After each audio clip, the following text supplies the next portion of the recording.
Nós vamos agora para a exposição da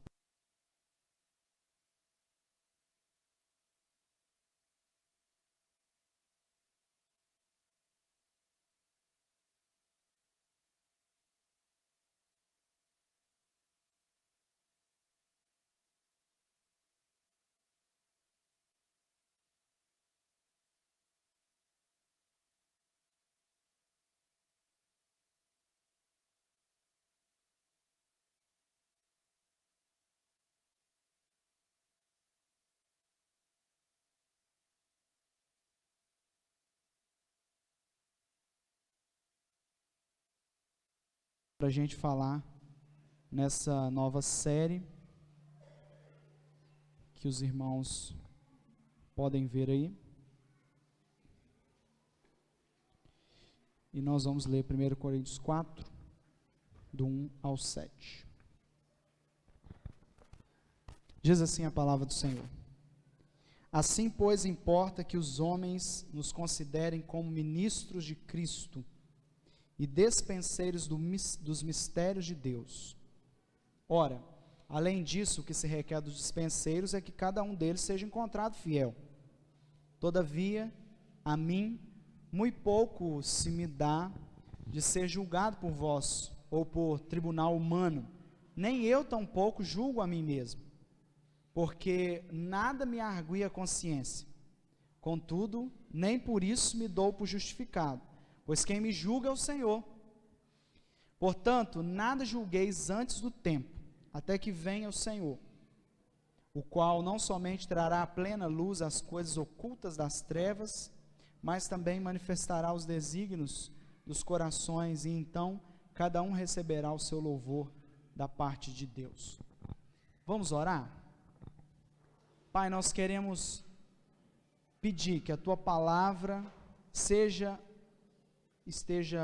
neste momento agindo poderosamente no nosso coração, entrando profundamente naquele lugar onde só o Senhor conhece, dentro no mais profundo do nosso ser, para que o Senhor transforme não apenas os nossos problemas em coisas boas, mas que o Senhor transforme a raiz dos nossos problemas, aquilo que tem causado os nossos problemas. Que o Senhor esteja revelando essa noite a feiura do nosso coração. Ó Deus, revelando aquilo que há de mais abjeto dentro de nós, porque a Tua palavra é poderosa para fazer isso, para revelar dentro do nosso coração aquilo que necessita ser mudado, aquilo que precisa estar de conformidade com o Senhor. Nós pedimos que o Senhor venha transformar o nosso interior, Pai. Nós oramos no nome de Jesus. Amém e amém. Então, o título dessa nova série que nós vamos trabalhar em alguns domingos é Senhor do Tempo. E hoje nós vamos falar sobre orgulho. E vamos pensar um pouco acerca de como nós temos administrado o nosso tempo no decorrer dessa série, como nós temos exercido o nosso descanso no Senhor, como nós temos tratado isso que chamamos de tempo, como nós temos usado isso, temos usado a nosso favor, temos usado contra o Senhor, temos usado a favor do reino de Deus. É isso que nós temos que pensar. E eu tive meditando sobre isso, porque nós estamos aí num período de férias, muitos já tiveram férias, outros terão férias. Quem já teve férias já esse ano? Quem vai tirar férias ainda esse ano? O resto vai só trabalhar, né? Mas pelo menos você passeou, talvez, né? Não tirou umas férias longas, mas tirou alguns dias para você descansar. O fato é que nós precisamos de descansar. E nós estamos neste contexto de início de ano, é um contexto de férias, é um contexto em que nós paramos para descansar. E eu estive pensando sobre isso porque eu vim de 2 anos e meio de trabalho sem férias. Aí você diz: pastor, mas eu nunca tirei férias. Então você precisa acender o sinal de alerta. Você precisa descansar. Tem alguma coisa de errado com você. E eu quero convencer você pela palavra de Deus que você está errado no decorrer dessa série. Então, o contexto de férias é um contexto muito interessante, porque nós descansamos a nossa mente, descansamos o nosso físico, descansamos o nosso mental, o nosso corpo, descansamos a nossa alma, e nós também somos levados a uma reflexão. É um bom momento para nós pararmos para refletir na vida, E eu fiz uma viagem sozinho,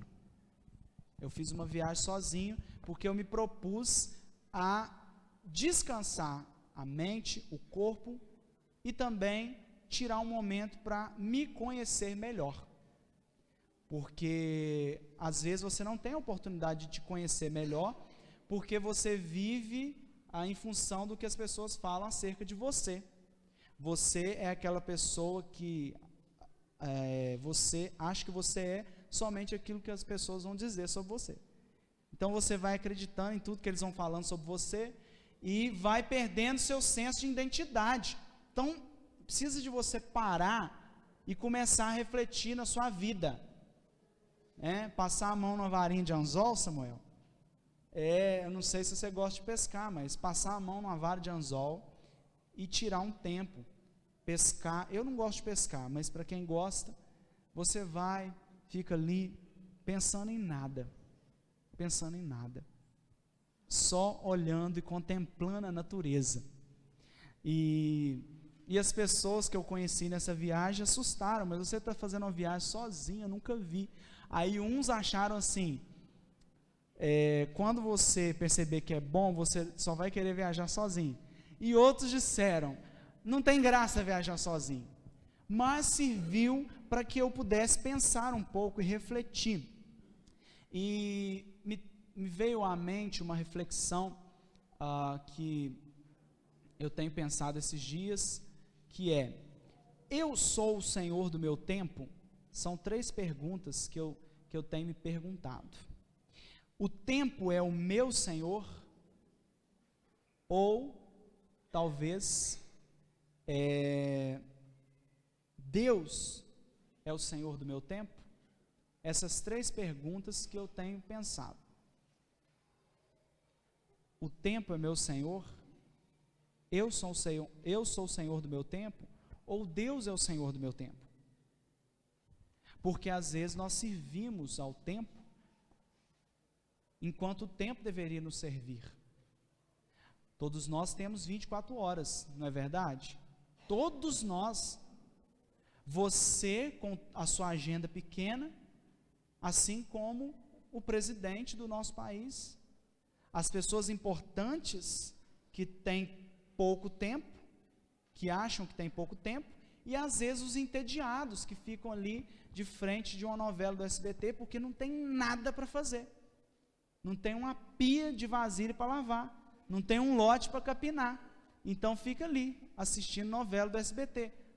Então talvez você ache o seu tempo pouco, talvez você ache o seu tempo muito, e nós precisamos refletir sobre como nós temos lidado com o tempo.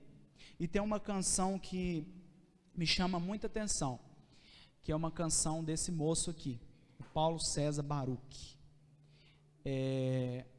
O título da canção é Senhor do Tempo, e a canção diz o seguinte: eu busco tempo para tantas coisas, são tantos planos para pouco tempo.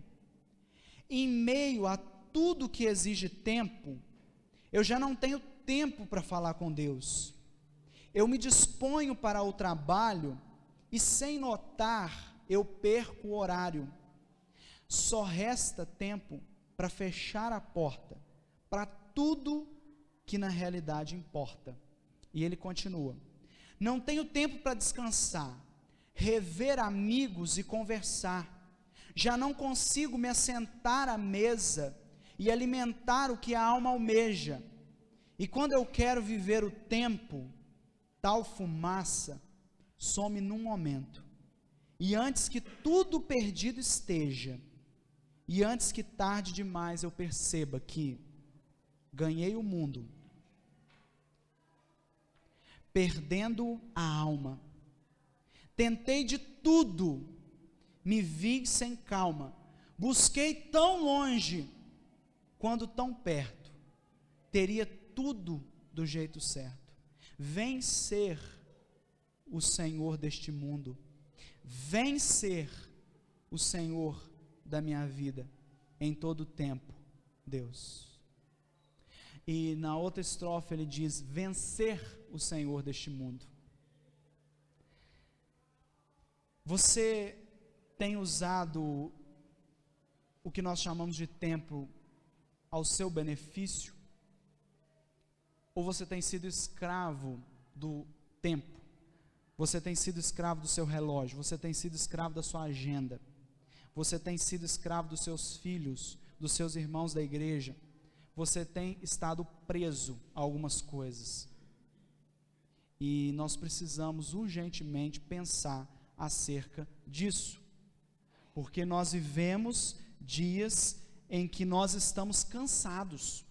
Nós somos a geração dos cansados, a geração das pessoas que possuem depressão, a geração dos ansiosos, a geração dos esgotados. Nós somos a geração que mais tem acesso à informação, que mais tem conforto, mas por outro lado a geração que mais sofre. O conforto que nós temos não gera para nós benefícios, pelo contrário, isso gera ainda mais desgaste, depressão, ansiedade, e nós temos sofrido com isso.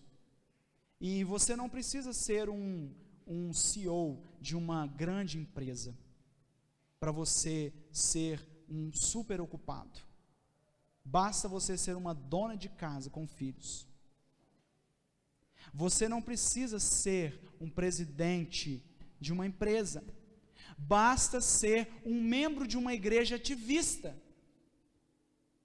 em que vai te cercar de coisas para fazer, quando você não terá nem tempo para a sua família. Então nós precisamos urgentemente fazer uma pergunta: por que nós estamos tão cansados? Essa é a pergunta. Por que a nossa geração, por que o nosso tempo é marcado pelo cansaço? E talvez a resposta seja porque nós vivemos ocupados. Nós não temos tempo para não fazer nada, ou tempo para descansar, ou negligenciamos o dia do Senhor.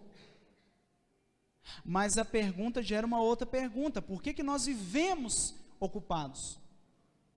E a resposta revela o nosso coração: porque nós somos, por natureza, orgulhosos, e esse orgulho nos leva a fazer coisas que não precisaríamos fazer. O que eu estou querendo dizer com isso? Eu queria citar aqui um livro do Kev DeYoung, onde ele vai falar sobre essa dificuldade que nós temos, e esse dia a dia corrido que nós temos, e ele vai falar sobre o porquê nós somos orgulhosos, e porquê que nós vivemos ocupados. E eu não quero me ater muito aqui, eu quero que você lá no seu GC discuta isso, esses pontos que nós vamos colocar aqui, nós não vamos discuti-los, só vamos elencá-los. Veja bem, se você vive esse dilema na sua vida, por que você é super ocupado? Porque você precisa agradar os outros, porque você está constantemente querendo agradar as pessoas, porque você gosta de receber elogios, palminha nas costas, você não gosta de receber críticas, então para não receber críticas, você faz o que for preciso. Você está em busca de performance, você tem que ser o melhor funcionário, a melhor mãe, o melhor pai, você tem que ser o melhor. Então, por causa disso, por causa de uma performance, você corre atrás e fica como um louco. Você está atrás, muitas vezes, de posses. De posses. Você corre atrás para conquistar algo aqui. Por isso que você trabalha tanto. Você também faz isso para provar a sua capacidade. Provar para os outros que você consegue. Provar para os outros que você consegue ser melhor, ser mais. Então você luta e corre atrás. Muitas vezes você é super ocupado e angustiado e cansado, porque você gosta que os outros tenham pena de você, que olhem para você e digam: nossa, tadinho do fulano, né? Trabalha tanto. Olha para ele. Olha que pessoa trabalhadora. Então, você gosta de ouvir isso. Você gosta que as pessoas tenham pena de você. Ou talvez você é super ocupado porque você não tem planejamento. Você vive de qualquer maneira. Você acorda hoje sem saber o que você vai fazer. Então você acorda e não planejou aquilo que você deveria ter feito. Você é super ocupado e cansado porque você quer poder, você quer ter o controle de todas as coisas. Então, nada pode fugir ao seu controle. Só você sabe fazer o que você faz. Ninguém pode te substituir. Então, você quer fazer porque você precisa fazer. Porque se você não fizer, ninguém faz. Então, você acumula cargos que não são funções suas. Você trabalha e faz funções na sua empresa que não é sua obrigação. Você faz coisas como a avó que compete à mãe e não à avó. Você faz coisas como mãe que não te compete, compete ao pai. Então você acumula tarefas. Por isso que você é super ocupado, cansado, exausto, estressado. Porque você é perfeccionista. Você gosta de fazer tudo corretamente. Você é super ocupado e cansado porque você gosta de ter uma posição. A sua posição, ela exige que você trabalhe muito. Eu carrego a minha família nas costas. Se eu não fizer, quem vai fazer? Então, você pensa assim: veja, se eu não fizer, ninguém vai fazer. A minha posição exige isso. Eu sou dona de casa, ou eu sou produtor rural. Eu tenho que fazer isso, porque senão ninguém vai fazer. Você às vezes quer estar no topo. E por último, uma coisa que tem acontecido muito: você quer fazer para postar nas mídias sociais. Muitos fazem isso.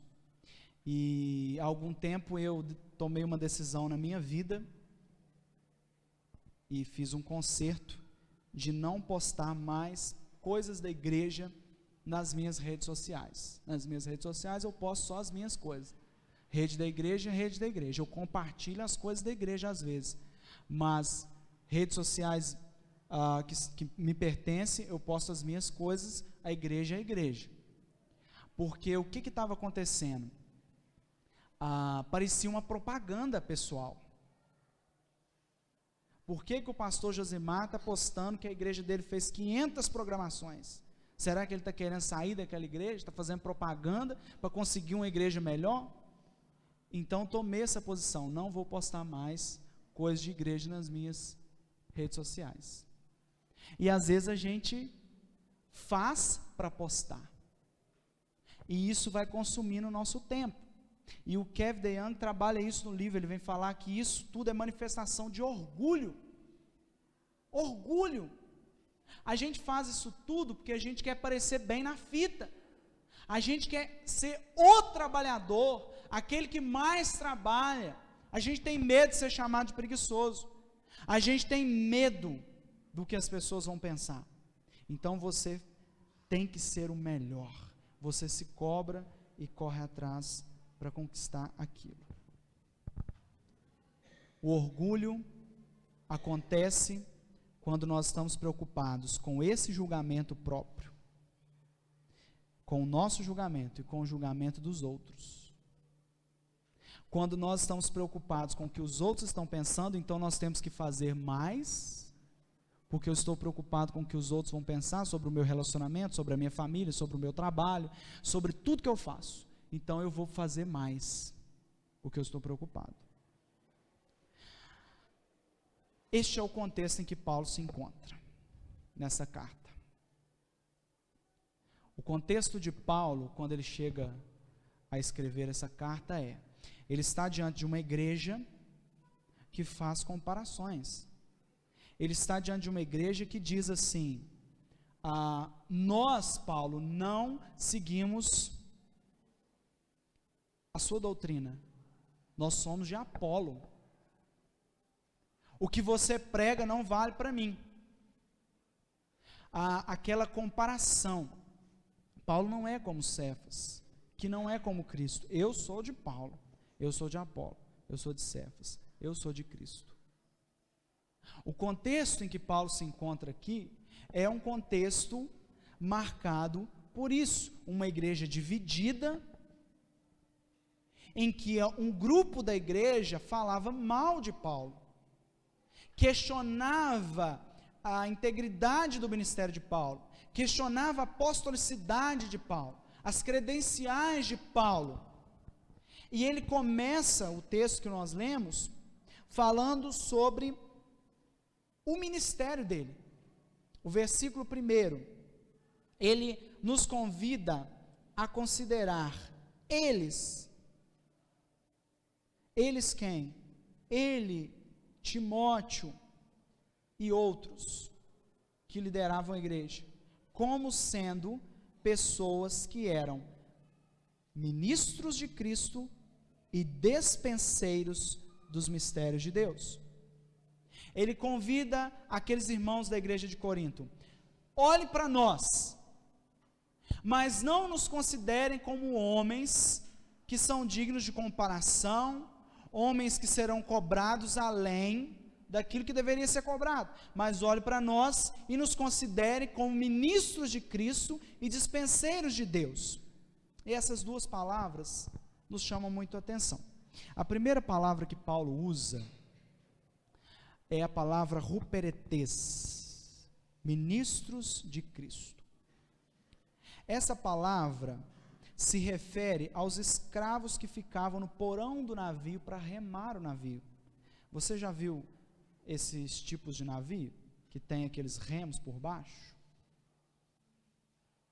Paulo convida os irmãos de Corinto a olharem para ele e para os líderes da igreja e considerarem ele não como homens que estavam no comando do navio, mas olhar para ele e para os líderes da igreja e o considerar como um escravo, aquele que está lá por baixo, aquele que não está vendo para onde está indo, mas ele está fazendo esforço, ele está dando tudo de si, mas ele não é o capitão, ele não comanda, ele não governa, ele está ali apenas remando, fazendo com que o barco ande.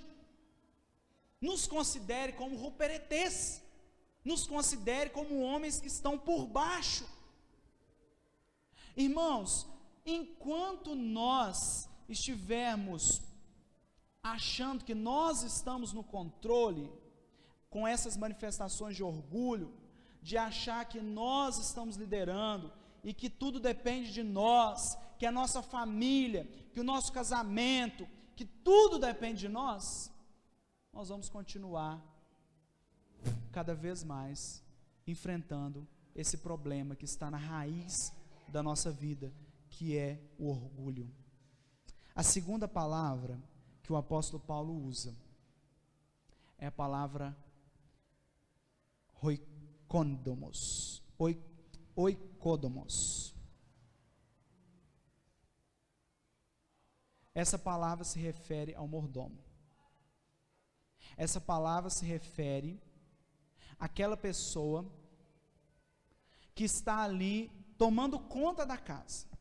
Ela tem a chave da despensa. ela governa a casa.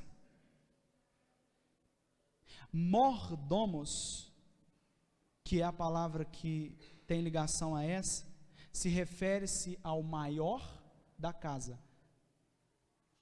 Mor, que significa maior, domos, casa. O mordomo é aquele maior da casa, aquele que dá ordem, aquele que coloca ordem na casa, aquele que faz compra, aquele que cuida da despensa, aquele que não deixa faltar nada. Só que ele é um empregado da casa.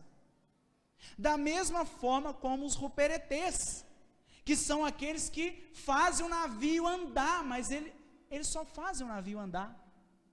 Quem faz o leme girar é o capitão, não é o escravo que está lá embaixo no porão remando. Veja você, o convite de Paulo é para que aqueles irmãos o considerassem ruperetês ou icôdomos, ou seja, remadores, mordomos. A conclusão que a gente chega é que o capitão é quem comanda o navio, e o dono da casa tem a palavra final.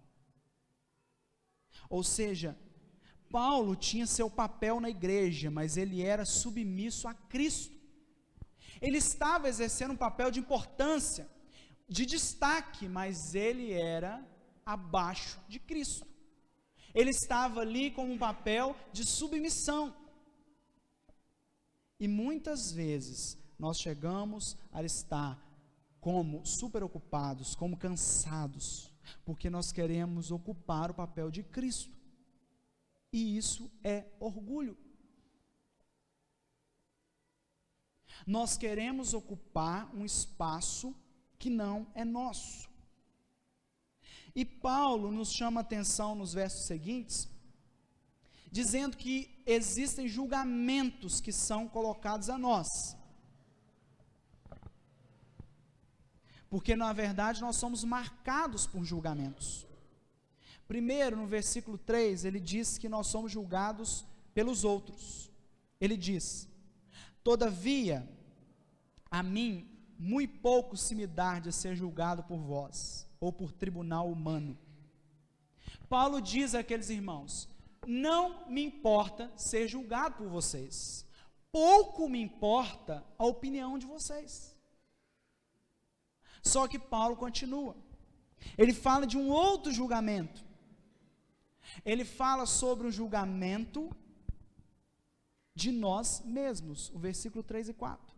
Nem eu tampouco julgo a mim mesmo, porque de nada me argüi a consciência.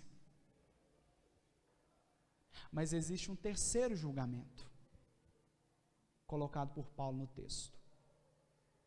O terceiro julgamento diz que nós somos julgados por Deus, versículo 4. Contudo, nem por isso me dou por justificado, pois quem me julga é o Senhor. Perceba você, nós estamos num contexto em que nós gostamos de falar, né? É Deus que me julga. A gente gosta de falar isso, né? Quando as pessoas vêm nos julgar, a gente fala assim: alto lá, só Deus que tem direito de me julgar. Como se isso fosse uma coisa assim, simples, né? Eu estou com Deus, é Deus que vai me julgar, então eu estou tranquilo. O que a palavra de Deus diz? Terrível coisa é cair nas mãos de Deus. O apóstolo Paulo está dizendo, eu não estou me importando com o que vocês estão pensando sobre o meu ministério em Corinto. Eu também não estou nem um pouco importando com a minha opinião na igreja de Corinto, sobre o meu trabalho na igreja de Corinto. Mas eu estou preocupado com o julgamento de Deus, porque quem me julga é o Senhor. Eu não estou me justificando. Quem me julga é o Senhor. Veja bem, eu trouxe aqui um gráfico. Eu gosto de colocar alguns gráficos para a gente entender.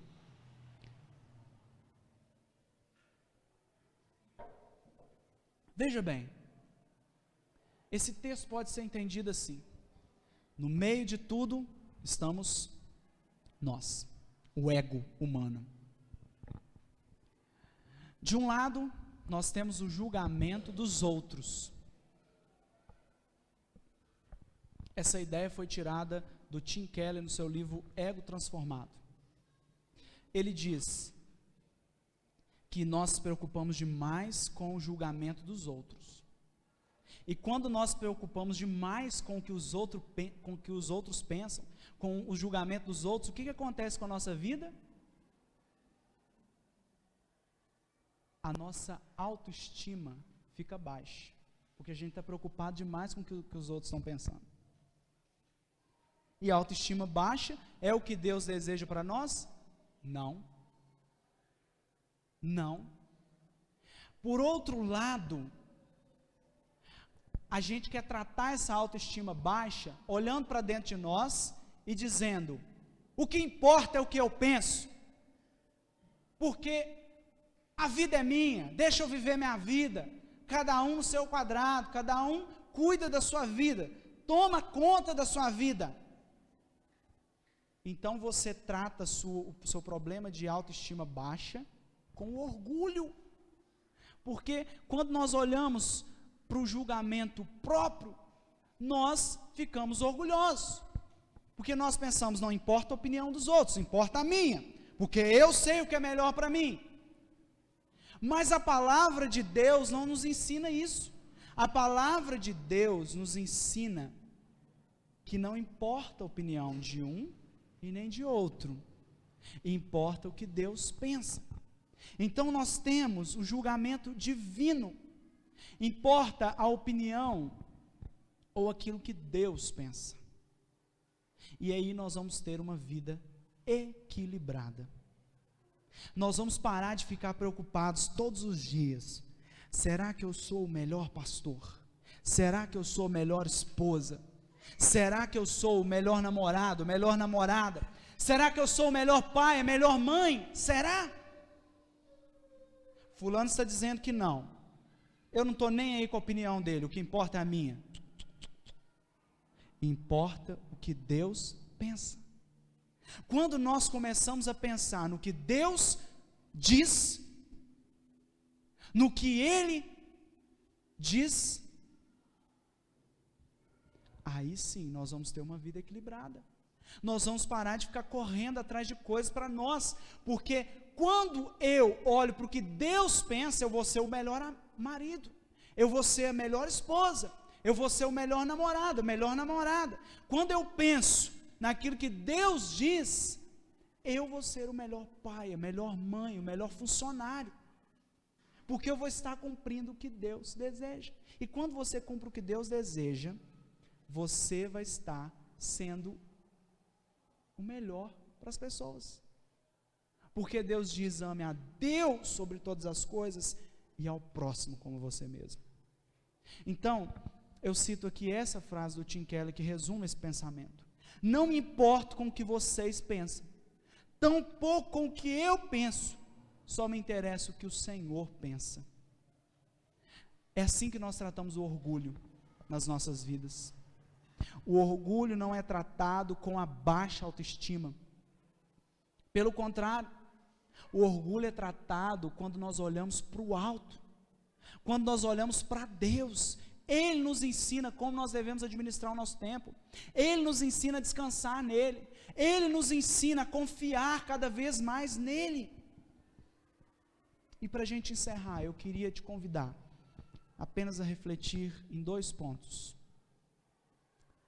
Primeiro, se você anda cansado, você precisa pensar sobre o orgulho. Se você não admite que é orgulhoso, é porque de fato é. Você está cansado? Certamente muitos aqui estão cansados. E se você está cansado, você precisa parar e refletir sobre o orgulho. Você precisa fazer isso. Você precisa parar, olhar para dentro de você e pensar: por que eu estou fazendo o que eu estou fazendo? Será que eu estou fazendo com o intuito de postar nas redes sociais, parecer aos olhos dos outros melhor, ou ter a melhor performance, ou a juntar coisas, tesouros. Será? Se você está cansado, você precisa pensar sobre orgulho. Isso não é uma escolha, é uma necessidade. Porque o que nos leva, muitas vezes, a manifestar o orgulho, a manifestar o cansaço, é o orgulho. E em segundo lugar, que eu queria que você refletisse, se preocupe mais sobre o que Deus mandou você fazer, do que no que os outros querem, ou no que você almeja. Porque quando nós começamos um ano, e aqui eu falo de modo que nós estamos começando um ano, porque o Brasil só vai para frente depois do carnaval, não é verdade? Quando você olha para aquilo que você almeja, e quando você já dá uma olhadinha naquela listinha que você fez final do ano passado, eu dei uma olhadinha naquela listinha, e eu estou muito feliz, porque já tem uns 2 itens daquela lista que eu já estou cumprindo. Mas aí, a pergunta que fica é, esses itens visam a glória de Deus? Esses itens estão visando o louvor de Deus? Ou eu estou fazendo aquilo dali porque eu quero aparecer diante dos meus irmãos, diante da minha família, eu quero manifestar orgulho? Você deve pensar sobre o orgulho. Nós ainda vamos voltar neste mesmo assunto sobre o que Deus deseja que você faça. Porque às vezes você não está fazendo o que Deus deseja que você faça. No próximo domingo, se Deus quiser, nós vamos falar sobre isso. Porque muitas vezes nós estamos cansados porque nós não estamos fazendo o que Deus deseja que nós façamos. Nós estamos fazendo o que todo mundo quer que a gente faça, menos o que Deus quer que a gente faça. E nós gastamos energia, tempo, os nossos dias voam. E quando a gente chega no final da nossa vida, eu não fiz o que Deus me chamou para fazer. E eu perdi uma vida devendo fazer o que Deus queria que eu fizesse. Eu quero que você feche seus olhos neste momento e ore comigo, pedindo ao Senhor que remova do seu coração todo orgulho, todo sentimento de soberba, todo sentimento de altivez, sentimento de querer ser alguém, quando na verdade você é um mordomo, você é um ruperetês, você é um escravo remador, você é aquela pessoa que está ali debaixo do porão do navio, você é aquele que serve, você é um servo do Senhor, você não é servo dos seus irmãos na medida em que você imagina, você é servo dos seus irmãos na medida que você faz a vontade do Senhor. Pai, nós queremos louvar o Teu nome, porque o Senhor nos deu 24 horas por dia, o Senhor nos deu semanas, meses e anos, e o Senhor nos dá a oportunidade de vivermos intensamente esses dias, mas por outro lado, o Senhor nos ensina também a descansar, o Senhor nos ensina a olhar para as nossas vidas, a olhar para o nosso interior e reconhecermos que muitas vezes temos feito coisas que o Senhor não nos mandou fazer, temos sido cercados de manifestações de orgulho. Pai, tem misericórdia de nós, tem misericórdia do nosso coração, não permita que essa raiz que vem desde o Éden, chamado orgulho, venha alastrar na nossa vida a tal ponto que nós não consigamos enxergar o que o Senhor deseja de nós. Nos dê uma semana abençoada diante do Senhor, e que possamos ser, durante essa semana, aquilo que o Senhor deseja que nós sejamos.